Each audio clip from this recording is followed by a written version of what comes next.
Hey, I don't think I've really talked about any kids' movies yet, with the possible exception of Watership Down, which I would argue is not really a kids' movie. So to mix things up, I thought that today I would talk about a movie that I got a big kick out of the first time or two I saw it, 2008's Nim's Island, starring Abigail Breslin, Gerard Butler, and Jodie Foster. In this movie, a young girl called Nim lives on a remote island in the South Pacific with her dad, who is a microbiologist, micromarine bacteriologist, I don't know. He goes out on the ocean on a 2-day trip to get some new samples to study, but when he doesn't return by the time expected, Nim is suddenly faced with the scary long-term responsibility of taking care of herself and defending her island home.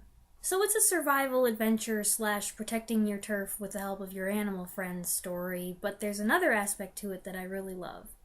See, Nim is a huge fan of the Alex Rover adventure novels, Alex Rover being a roguish Indiana Jones type. In her dad's absence, Nim checks his email for him and finds there a new message from Alex Rover asking for information about the volcano on their island. Of course, an ecstatic Nim eagerly responds and starts up a correspondence with her hero. But what she doesn't know is that the two Alex Rovers, the adventurer she reads about in the books, and the writer who writes the books, are not at all the same person. This is a fun kids movie, but as you might be suspecting, it's the stuff with the adults that I like the most.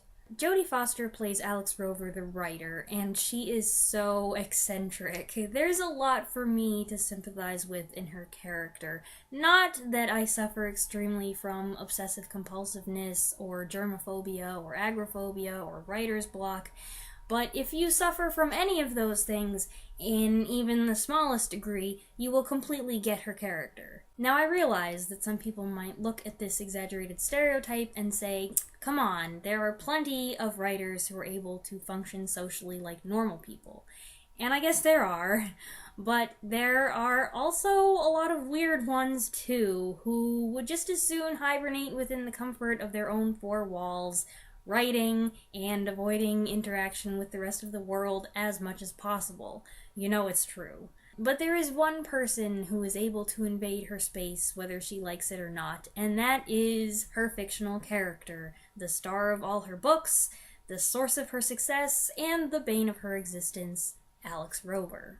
Gerard Butler plays dual roles as Nim's nerdy scientist dad, with an American accent, and as Alex Rover, saucy, risk-taking adventurer with a Scottish accent. I don't know this for a fact, but I imagine that he had fun making this movie. The scenes where Alex Rover, fictional character, and Alex Rover, writer, interact with each other are definitely my favorites. He'll show up randomly in her house, and they talk, and he basically drives her crazy because the two Alex Rovers are complete opposites and don't really agree on anything, which is funny considering that he came out of her head. She is extremely introverted and he is extremely extroverted, and he goads her into doing all of these things that she has no desire to do whatsoever, and in the process he helps bring out her better qualities and actually humanize her.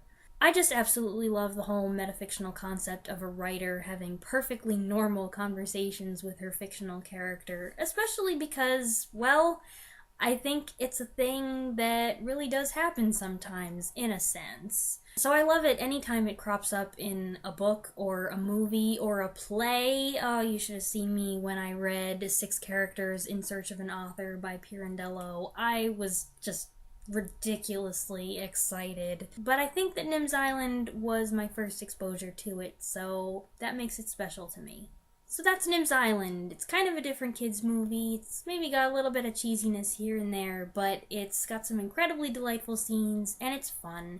It's fun for kids, and fun for adults, especially nerdy ones like me. Thanks for watching. Bye!